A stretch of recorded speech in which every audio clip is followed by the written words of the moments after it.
Everyone, welcome to GKM classes. आप सभी का स्वागत है जीकेएम क्लासेस में। जैसा कि मैंने बोला, अब हर दिन चलेगा। तो ये हिस्ट्री केमिस्ट्री को आप इन डिटेल देखिए, है ना। ये एक लेक्चर में कंप्लीट नहीं हो पाया था। आज ट्राई करेंगे कंप्लीट करने का। अगर नहीं होगा तो और एक लेक्चर इसका चलेगा। तो अच्छी बात है कि आप इसको फास्ट फॉरवर्डिंग करके बाद में देख लीजिएगा रिविजन के लिए, है ना। एक बार फुल देख लीजिएगा, बाद में फास्ट फॉरवर्डिंग करके देख लीजिएगा, क्योंकि जितना पढ़ के जाएंगे वो आपका एकदम सॉलिड होना चाहिए। नहीं तो फिर क्या दिक्कत हो जाएगा आपको, वहाँ पर जाएंगे आप एग्जाम हॉल में और सिर्फ ओवरव्यू रहेगा आपके पास, है ना। तो इन डिटेल भी देखना बहुत ज़रूरी है ना। तो आज हम लोग सीधे चलते हैं कि कायरल सेंटर क्या होता है ना।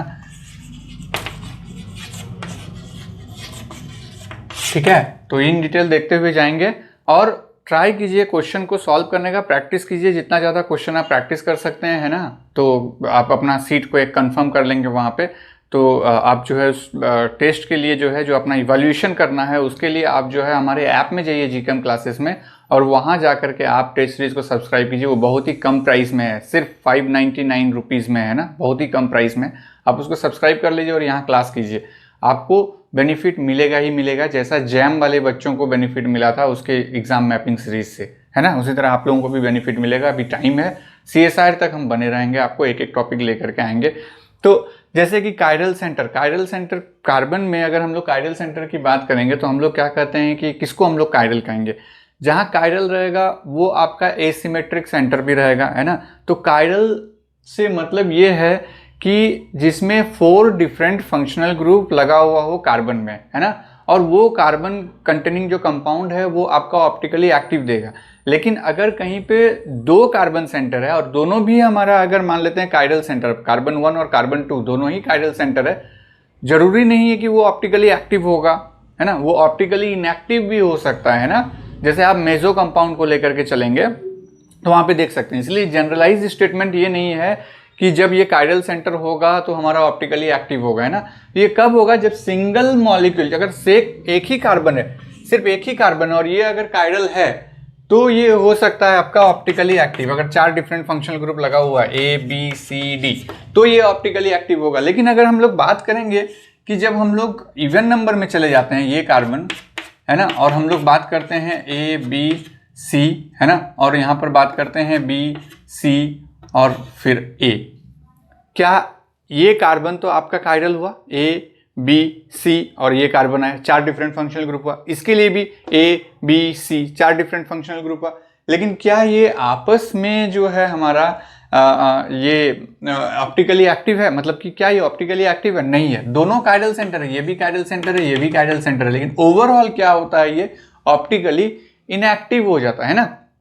तो जनरल दिमाग में बैठा के रखिए, जो कायरल सेंटर है ये आपका ऑप्टिकली एक्टिव हो भी सकता है, नहीं भी हो सकता है। लेकिन अगर मेंशन कर दे कि सिंगल कार्बन है तो वो ऑप्टिकली एक्टिव होगा ही होगा, है ना। वो एसिमेट्रिक सेंटर है। यहाँ पर ये भी एसिमेट्रिक सेंटर है, ये भी एसिमेट्रिक सेंटर है, लेकिन ओवरऑल ये ऑप्टिकली इनएक्टिव है। तो क्वेश्चन पे ध्यान दीजिएगा, है ना, किस तरह से रहेगा। तो जनरली ऑप्टिकल एक्टिविटी होता क्या है। अभी नेक्स्ट क्वेश्चन आपका वही आएगा कि ऑप्टिकल एक्टिविटी फिर मेरा क्या होता है ना। ऑप्टिकल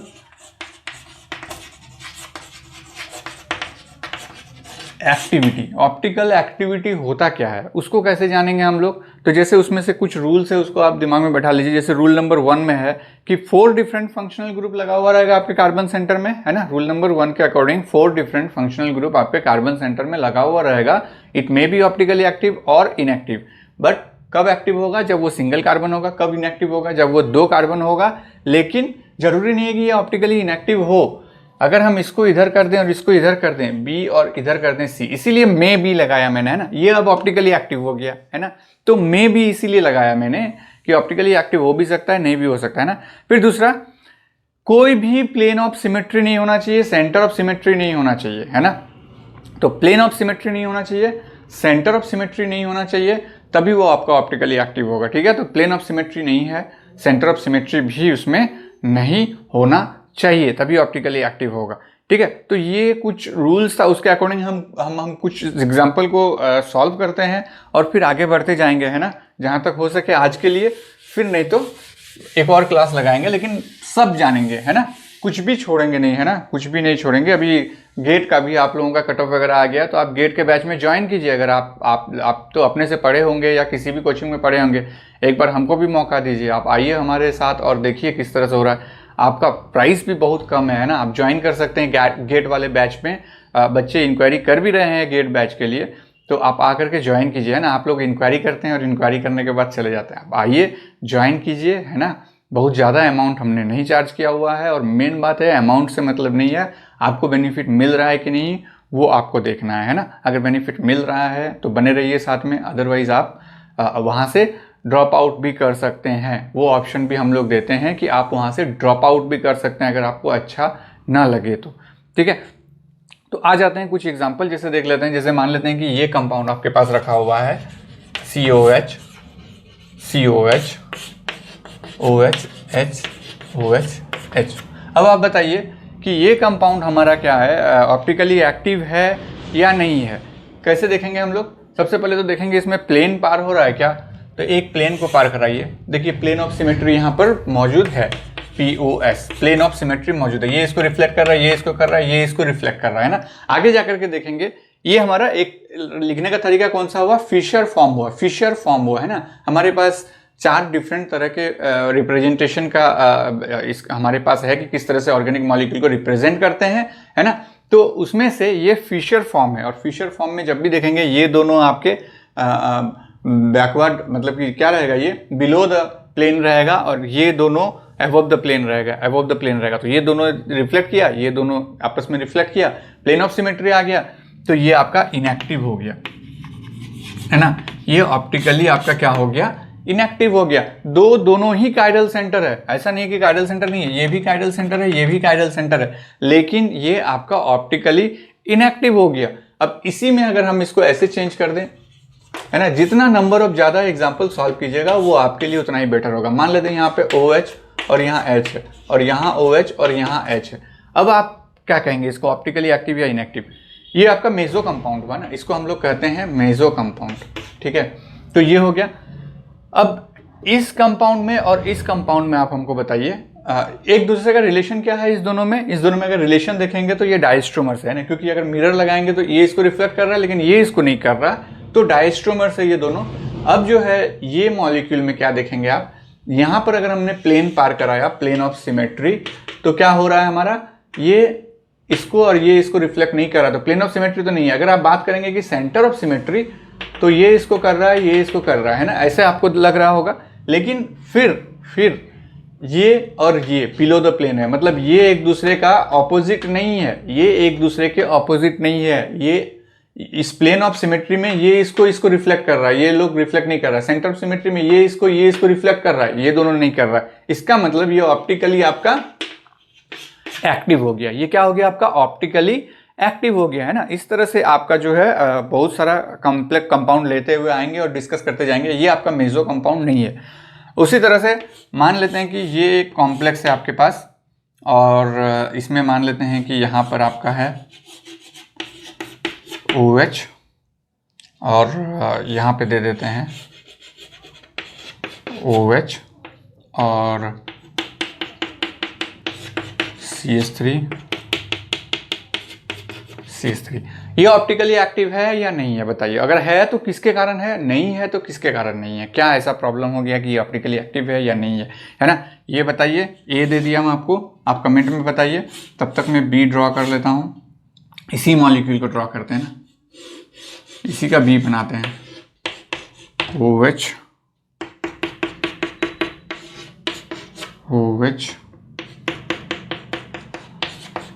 CH3 CH3, ये बी है। ये बताइए ऑप्टिकली एक्टिव है या नहीं है, और है तो क्यों है ना, किसके कारण, कौन सा प्लेन, मतलब प्लेन तो नहीं होगा, कुछ भी नहीं होगा। अगर नहीं है तो कौन सा प्लेन है ना, अगर नहीं है तब कौन सा प्लेन है तो कोई बात नहीं, वो तो होगा ही, है ना। नहीं है तो कौन सा प्लेन नहीं है। और भी देख लेते हैं, ठीक है। यहाँ पे हम एक काम करते हैं, ऐसे ड्रॉ कर देते हैं, ठीक है।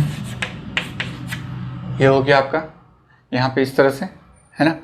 और ये C और एक दे देता हूं मैं।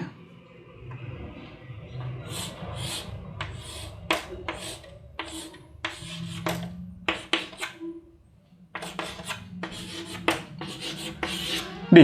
अब तो ए का आपने आंसर दे दिया होगा, मुझे जहां तक लग रहा है कि आपने ए का आंसर दे दिया होगा। ठीक है, दीजिए क्या होगा ए का आंसर। चलिए देखते हैं क्या होगा। आपने दिया होगा, सही दिया होगा। तो देखिए क्या है, CH3 और ये CH3 है।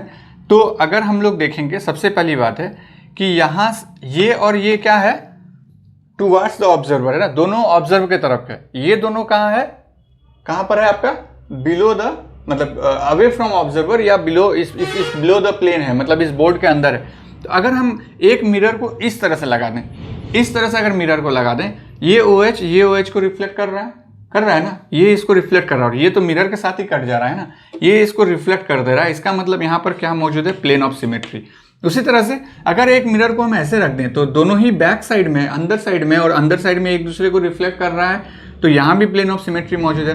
तो चाहे इस तरह से देखिए दोनों प्लेन ऑफ सिमेट्री मौजूद है, चाहे इस तरह से देखिए ये एक दूसरे को रिफ्लेक्ट कर रहा है, तो यहाँ प्लेन ऑफ सिमेट्री है, इसीलिए ये हो गया आपका इनएक्टिव, ये इनएक्टिव हो गया।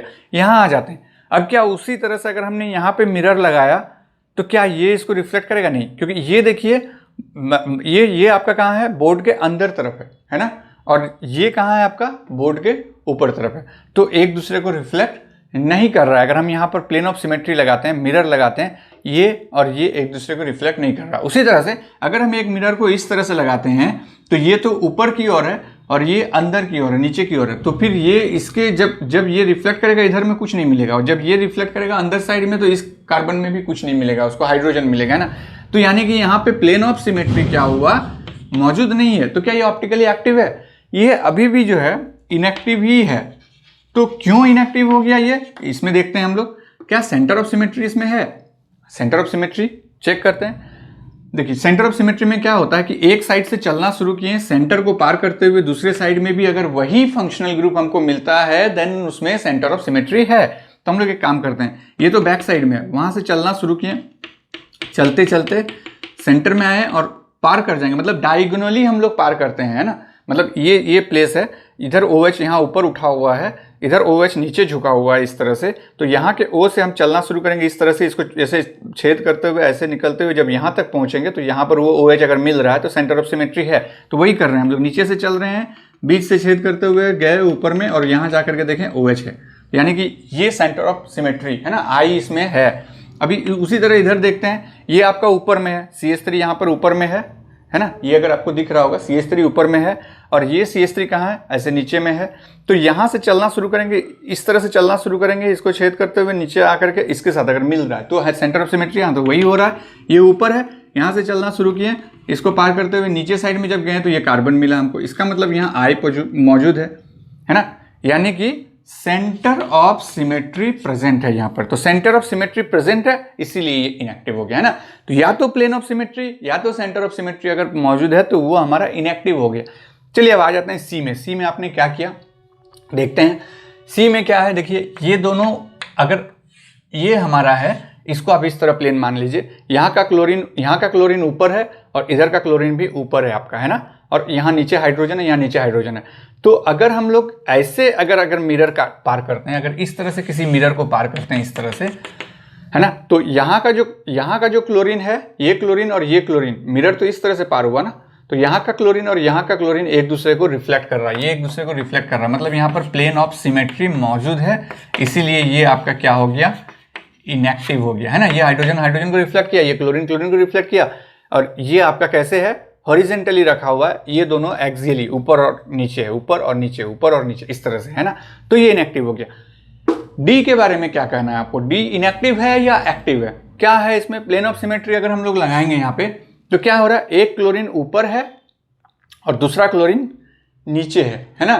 तो अगर हम प्लेन पार कर रहे हैं तो ये क्लोरीन यहाँ कुछ नहीं मिलेगा, इस क्लोरीन को इधर में भी कुछ नहीं मिलेगा, इसका मतलब यहाँ पे प्लेन ऑफ सिमेट्री क्या है, एब्सेंट है ना। अब सेंटर ऑफ सिमेट्री देखना होगा, तो सेंटर ऑफ सिमेट्री के लिए चलिए देखते हैं, यहाँ पर पॉइंट करते हैं, एक काम करते हैं, यहाँ से चलना शुरू करते हैं इस जगह में, यहाँ से चलना शुरू करते हैं, इधर जाके हमको ये मिल गया, है ना, ये तो मिल गया। लेकिन सेंटर ऑफ सिमेट्री ये नहीं होगा, है ना, क्योंकि इस पॉइंट को आप मान के चल रहे हैं सेंटर ऑफ सिमेट्री, तो यहाँ से ये हो गया, यहाँ से ये हो गया, हाइड्रोजन से भी चलना शुरू किए, इधर हाइड्रोजन मिल गया। व्हाट अबाउट दिस, अगर यहाँ से चलना शुरू किए तो इधर में तो कुछ भी नहीं मिल रहा है ना, इधर कुछ भी नहीं है। सेंटर ऑफ सिमेट्री मतलब चारों तरफ से इक्वल होते हुए पड़ेगा, जैसे आपने इसमें देखा था। आप कुछ भी ले लीजिए, यहाँ से चलना शुरू कीजिए, यहाँ मिलेगा, तो उसी समय में आपको ये भी देखना होगा, यहाँ से चलते हुए यहाँ मिलेगा। अगर मान लेते हैं यहाँ से चल करके आपको ये मिला और दूसरा यहाँ से चल करके ये नहीं मिला, तो वो सेंटर ऑफ सिमेट्री नहीं होगा, है ना। मतलब चारों तरफ से उसको मिलना चाहिए, तभी सेंटर ऑफ सिमेट्री होगा। तो इसका मतलब इधर से चल रहे हैं तो यहाँ तक नहीं आ रहा है, तो यहाँ पर क्या है, हमारा सेंटर ऑफ सिमेट्री भी एब्सेंट है। तो ये क्या हो गया, हमारा एक्टिव हो गया, है ना, ये एक्टिव हो गया हमारा। ये कौन सा है, ये हमारा कंपाउंड क्या हो गया, ऑप्टिकली एक्टिव। तो इस तरह से हम लोग ऑप्टिकली एक्टिविटी को निकालते हैं, ठीक है। और कोई क्वेश्चन हम लोग देखते हैं आगे चलकर। ये आई होप ये आपका क्लियर है, ये इसको क्लियर होना चाहिए आपका, है ना, नहीं तो फिर एग्जाम में आप फंसेंगे, है ना। तो इस तरह से, तो अब देखते हैं रिप्रेजेंटेशन कितने तरीके से हम लोग रिप्रेजेंट कर सकते हैं अपने मॉलिक्यूल को, है ना। हिस्टोकेमिस्ट्री जानने के लिए हम लोग कितने तरह से उसको रिप्रेजेंट कर सकते हैं, है ना, किसी एक ऑर्गेनिक कंपाउंड को, है ना, हिस्टोकेमिस्ट्री जानने के लिए, ठीक है। तो रिप्रेजेंटेशन में हम लोग चार तरह से देखते हैं। एक हो गया आपका वेज डैश,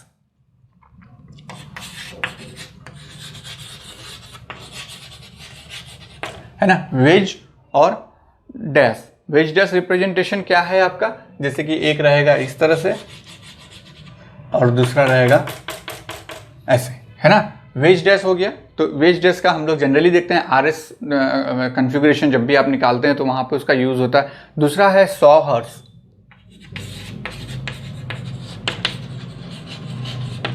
है ना। सॉहर्स में क्या होता है, मतलब कि अगर आप देखे होंगे कि जैसे लकड़ी के मिल में क्या होता है ना, कि एक ऐसे रहता है, मतलब इस तरह से, इस तरह बना हुआ रहता है और यहाँ पर ऐसे लगा हुआ रहता है। दूसरा वाला भी ऐसे, वो लोग टेबल नहीं बनाता, जैसे जनरली इस तरह का बनाता है और यहाँ पर लकड़ी को रखा जाता है इस तरह से, और इस पे वो लोग काटते हैं, काम करते हैं अपना, है ना, और ये खूंटा ऐसे फिक्स किया हुआ रहता है, ठीक है। तो इसलिए इसको सॉहर्स बोलते हैं, सॉहर्स, है ना, इसलिए बोलते हैं क्योंकि यहाँ पर ये लोग अपना काम करते हैं और बीच में लकड़ी को रख के या तो काटना होगा या कुछ भी करना होगा, तो ये दोनों खूंटा में लगा करके, तो इस तरह के रिप्रेजेंटेशन को सॉहर्स। तो जब आपने ये देख लिया तो आप हमेशा दिमाग में रखिएगा, इससे एक और बात सामने आती है, जब हम उसको बताएंगे तभी देखिएगा, कि हमेशा ये इक्लिप्स फॉर्म से शुरू होता है ना। उसके बाद आप रोटेशन दीजिए, ये दोनों बीच के बॉन्ड में रोटेशन देकर के आप किसी भी एंगल में उसको मूव कर सकते हैं, स्टैगर्ड कर सकते हैं, गॉश कर सकते हैं, लेकिन स्टार्टिंग जो देख रहे हैं 100 हर्ट्ज क्या है, वो इस तरह से रहेगा, लकड़ी रखा हुआ रहेगा। कभी भी 100 हर्ट्ज में इस तरह से लकड़ी रखा हुआ देखे हैं क्या, ऐसे करके, और फिर ये उधर कहाँ हवा में थोड़ी फिक्स होगा, ये तो जमीन में फिक्स हो गया, ये हवा में फिक्स नहीं होगा। तो ये रिप्रेजेंटेशन में ये एक तरह से आपको बताता है कि जब भी कोई मॉलिक्यूल को आप 100 हर्ट्ज में कन्वर्ट करेंगे, फिशर से 100 हर्ट्ज में जब जाएंगे, उसके लिए ये आपके दिमाग में बैठा लीजिए कि हमेशा ये इस तरह रहना चाहिए, मतलब इक्लिप्स फॉर्म में। उसके बाद आप उसको चेंज कीजिए, है ना, जैसे भी चेंज करना है। तो जब वहां आएंगे तो आप देख सकते हैं। तो 100 हर्ट्ज भी हो गया आपका। 100 हर्ट्ज के बाद आपका न्यूमैन और 100 हर्ट्ज तो बहुत ईजी है ना, न्यूमैन हो गया। और लास्ट में आपका है फिशर, है ना, लास्ट में आपका है फिशर।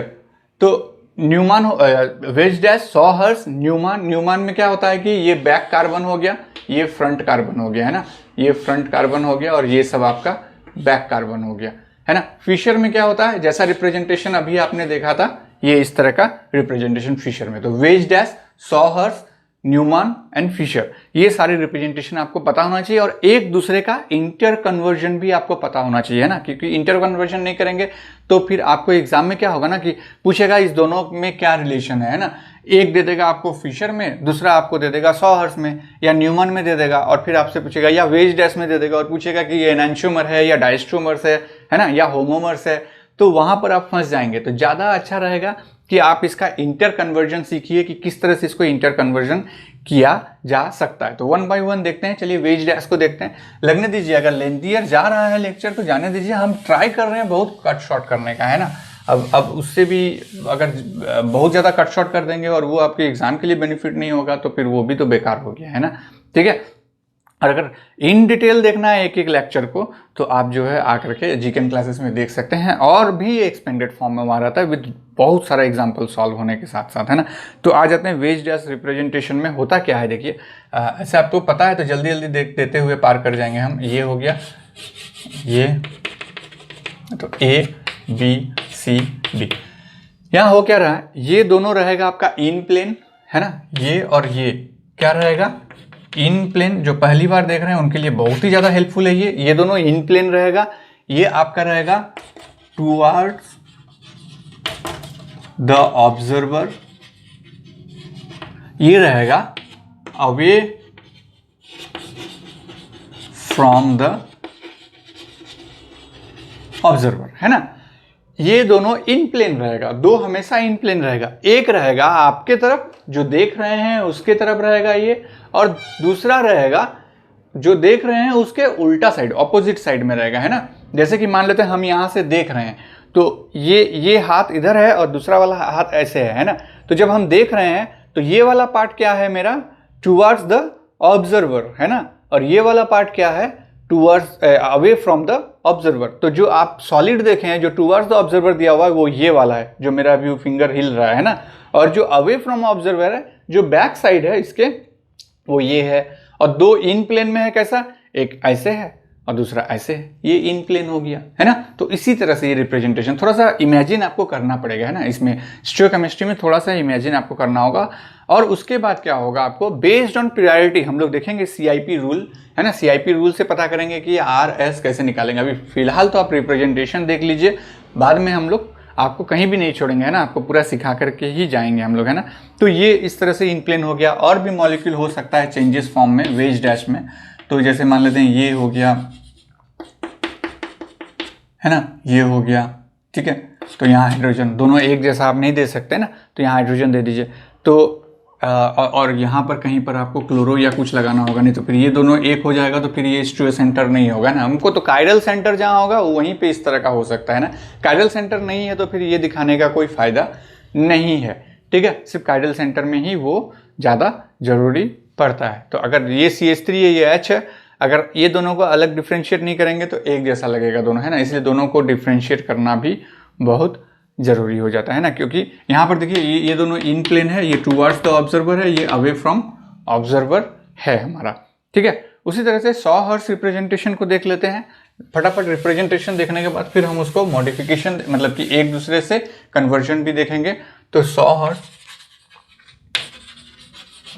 है ना। 100 हर्ट्ज रिप्रेजेंटेशन में सबसे पहले जैसे मैंने आपको कहा कि स्टार्ट कीजिएगा इक्लिप्स फॉर्म में, है ना, ठीक है। इसको थोड़ा सा ऐसे रखिए, ये जाएगा यहाँ पे इक्लिप्स, है ना। देखिए ये इसके साथ छुप जाएगा, ये इसके साथ छुप जाएगा, ये इसके साथ छुप जाएगा। अब आपको क्या करना है, यहाँ पे आप रोटेशन दे सकते हैं।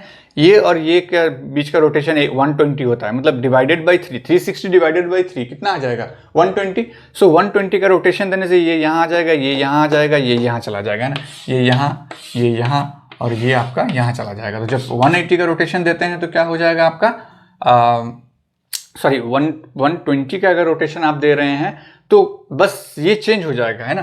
जैसे ये A है, ये B है, ये C है, तो क्या हो जाएगा आपका, जैसे ये वाला था ऐसे, और ये आकर के आपका वापस इस तरह से होगा, लेकिन B यहाँ आ जाएगा, C यहाँ आ जाएगा, A यहाँ आ जाएगा। अब आपको क्या करना होगा, इसको अगर आप 180 का रोटेशन देते हैं, है ना, 180, ये 120 लिख देता हूँ मैं। अगर 180 का रोटेशन देते तो क्या होता है, ये यहाँ जाएगा, मतलब जस्ट जो बॉन्ड जहाँ है उसके ऑपोजिट में जाएगा, ये यहाँ आ जाएगा, ये यहाँ चला जाएगा। तो देखिए क्या हो रहा है, ठीक है। देखिए अब C चला गया यहाँ पे,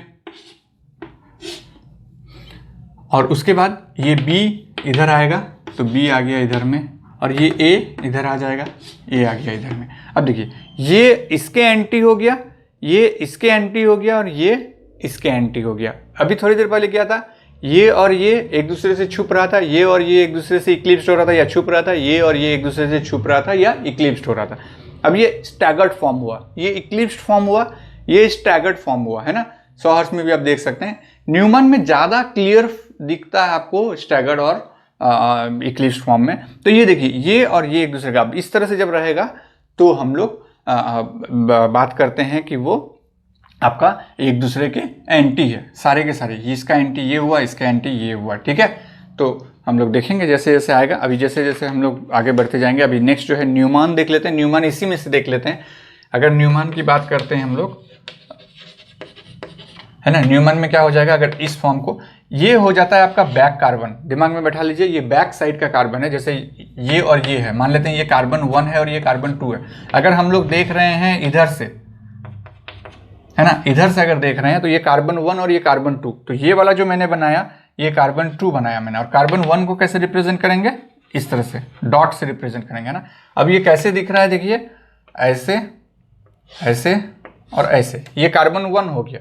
कार्बन 2 कैसे दिख रहा है, वो भी उसी तरह से दिख रहा है, लेकिन हम लोग क्या करना पड़ेगा, हमें यहाँ पर ऐसे छुपा करके, मतलब अगर उसके जस्ट उसी में बना देंगे तो आपको तो पता नहीं चल पाएगा क्या है नहीं है। तो ये जो पीछे बना है वो कार्बन 2, ये जो बना है वो कार्बन 1 बना है ना।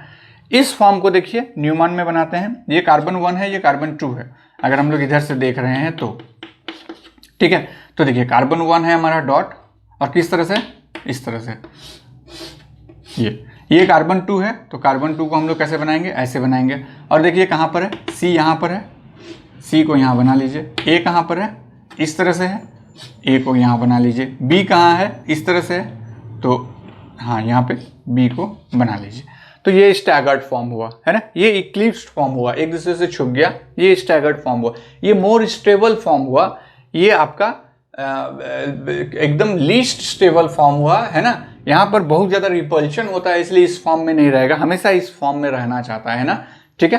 तो और अगर इसमें 60 डिग्री का रोटेशन देंगे, चाहे इसमें या इसमें, तो ये आपका गॉश फॉर्म में आएगा, ठीक है।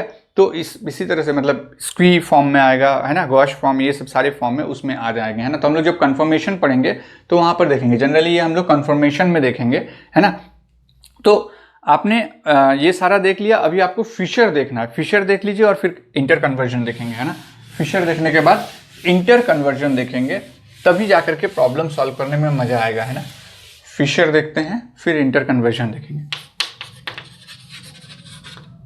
है ना। जैसे आपके पास हम एग्जांपल लेते हुए चलेंगे तो ज़्यादा अच्छा है।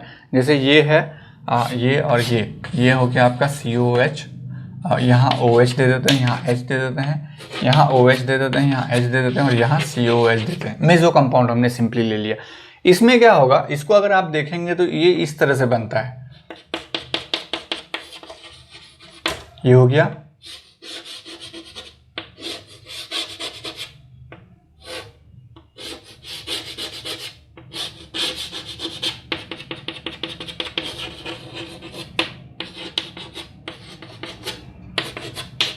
इसीलिए जब यहाँ से प्लेन पार करते हैं हम लोग, ये रिफ्लेक्ट करेगा, ये रिफ्लेक्ट करेगा, और ये दोनों बोर्ड के अंदर है ना, अवे फ्रॉम ऑब्जर्वर, तो ये दोनों भी आपस में रिफ्लेक्ट कर देता है ना। तब जाकर के हम लोग कहते हैं कि ये क्या हो गया हमारा, ये क्या कहते हैं, मेसो कंपाउंड हो गया, ऑप्टिकली इनएक्टिव हो गया, है ना। तो ये फिशर रिप्रेजेंटेशन है कि ये और ये जो भी रहेगा ये बिलो द प्लेन होगा, जो भी यहाँ और यहाँ लगा हुआ रहेगा वो बिलो द प्लेन रहेगा, और ये जो भी हॉरिजॉन्टल लाइन में रहेगा ये आपको टुवर्ड्स द ऑब्जर्वर रहेगा। ये फिशर का आपका रूल है कि इसको आपको मान के चलना पड़ेगा, है ना। इसीलिए मैंने इसको इस तरह से बना दिया कि ये पार्ट और ये पार्ट टुवर्ड्स द ऑब्जर्वर, ये चारों, ये और ये अवे फ्रॉम ऑब्जर्वर। इसलिए जब हम लोग लिखते हैं, जब आप ग्लूकोज के मॉलिक्यूल को देखेंगे, ओपन चेन ग्लूकोज मॉलिक्यूल देखेंगे, तो उसमें फिशर फॉर्म में लिखा हुआ रहता है। और उसमें एक चीज दिमाग में रखिएगा, जो हायर ऑक्सीडेशन स्टेट का होता है उसको हमेशा हम लोग जब फिशर फॉर्म में लिखते हैं तो जो हायर ऑक्सीडेशन कार्बन होता है, जिस भी कार्बन का ऑक्सीडेशन ज्यादा होता है उसको टॉप में रखते हैं और धीरे धीरे बॉटम में आते हैं। इसलिए देखिएगा एल्डिहाइड, क्या कहते हैं, एल्डिहाइड ग्रुप जो है आपका शुगर में, ग्लूकोज में एल्डिहाइड ग्रुप सबसे ऊपर रहता है और आते हैं नीचे में OH के साथ लगा हुआ रहता है ना, CHOH और लास्ट में आपका CH2OH आता है ना। तो जब एल्डिहाइड जो CHO है और जो CH2OH है, दोनों में अगर आप कंपेयर करेंगे तो एल्डिहाइड का ऑक्सीडेशन ज़्यादा होता है, मतलब एल्डिहाइडिक कार्बन जो है उसका ऑक्सीडेशन नंबर ज़्यादा होता है, इसीलिए जो है हम लोग उसको ऊपर रखते हैं, इसको नीचे रखते हैं, है ना। तो ये ट्रेंड को आपको फॉलो करना है ना। सिंपली ग्लूकोज मॉलिक्यूल की बात कर रहे हैं हम लोग, CHO और यहाँ पे CH2OH, बीच में आपका रहता है ना 1 2 3 4 5 6, तो ये इस तरह से रहेगा। तो यहाँ पर अगर देखेंगे तो ये हाई ऑक्सीडेशन स्टेट में है और ये लोअर ऑक्सीडेशन स्टेट में है ना। तो इसीलिए जो है इसको इस तरह से अरेंज करते हैं। इसका आगे जाकर के आपको फ़ायदा मिलेगा कि क्या है नहीं है ना। और एक चीज़ देख लेते हैं, उसको इसी के साथ देख ही लीजिए। आइसोमर है एक, ये OH, ये OH, ये H, ये H और यहाँ पर CH2OH कर देते हैं। दूसरा बना देते हैं CHO OH H H OH CH2OH। यहाँ पे दोनों OH आपका किधर है, राइट हैंड साइड में है, यानी कि एक ही राइट हो या लेफ्ट हो, मतलब दोनों एक ही साइड में अगर है। अगर दोनों इधर रहता तो भी चल जाता, दोनों इधर में है तो भी चल जाता। तो इसको हम लोग कहते हैं इरिथ्रो। और अगर एक और दूसरा दोनों एक दूसरे के ऑपोजिट में है तो इसको हम लोग कहते हैं थ्रियो, है ना। इसको थ्रियो, इसको इरिथ्रियो। इसको दिमाग में आप रखेंगे, ये इरिथ्रो होगा और ये थ्रियो होगा। दिमाग में थ्रियो को बैठा लीजिए, ट्रांस का T और थ्रियो का T, बस। बाकी इरिथ्रो अपने आप बन जाएगा। कभी कभी पूछ देता है कि इरिथ्रो है या थ्रियो है ना। तो अब बचा आपका कन्वर्जन, है ना। कन्वर्जन बहुत इंपॉर्टेंट है, जहाँ पर हम लोग वेज डैश से फिशर में जाते हैं, फिशर से न्यूमान में जाते हैं, फिर फिशर से सॉहर्स में जाते हैं। आपको बहुत तरह का एग्जाम्पल भी है जो हम आपके साथ डिस्कस करेंगे, है ना, जिसमें कि आप देखेंगे कि दोनों के बीच में कंपैरिजन आपसे पूछूंगा। हो सकता है एक इस तरह से दे दें और दूसरा आपको क्या कहते हैं वेज डैश फॉर्म में दे दें और बोलें कि दोनों एक दूसरे का एनाइंशोमर है, डाइस्ट्रोमर्स है, होमोमर्स है या पोजिशनल आइसोमर है। इस तरह का 4 ऑप्शन दे करके आपसे पूछा जाएगा, है ना। तो जैसा कि मैं बताया, अभी मुझे थोड़ा सा टाइम दीजिए, स्लोली हम आपको 1 आवर से ज़्यादा का भी क्लास लेना शुरू करेंगे। इसी वीक में वो हम मॉडिफिकेशन कर लेंगे। अभी 1 वीक का जो ये है मेरे पास, मतलब जो मैंने नहीं ले पाया था क्लास हेल्थ इशू के कारण, उसका अभी थोड़ा सा प्रॉब्लम है। उसको मैं बढ़ाते हुए आपका अभी 1-1.25 घंटा तक का आपका एक लेक्चर बना दूंगा, ताकि जल्दी आपका वो ख़त्म हो जाए ना। इसी वीक में उस चीज़ को हम लोग अचीव करेंगे, है ना। बस आपका साथ रहे, आप इसी तरह से लाइक करते रहिए, सब्सक्राइब करते रहिए और शेयर करते रहिए। फिर आप देखते रहिए कि क्लास का लेंथ भी हम कैसे बढ़ा रहे हैं और ज़्यादा से ज़्यादा एग्जाम्पल भी कैसे ला रहे हैं, है ना। बस एक चीज़ दिमाग में बैठा लीजिए, खूब सारा प्रॉब्लम प्रैक्टिस करना है और आगे बढ़ना है। Thank you very much.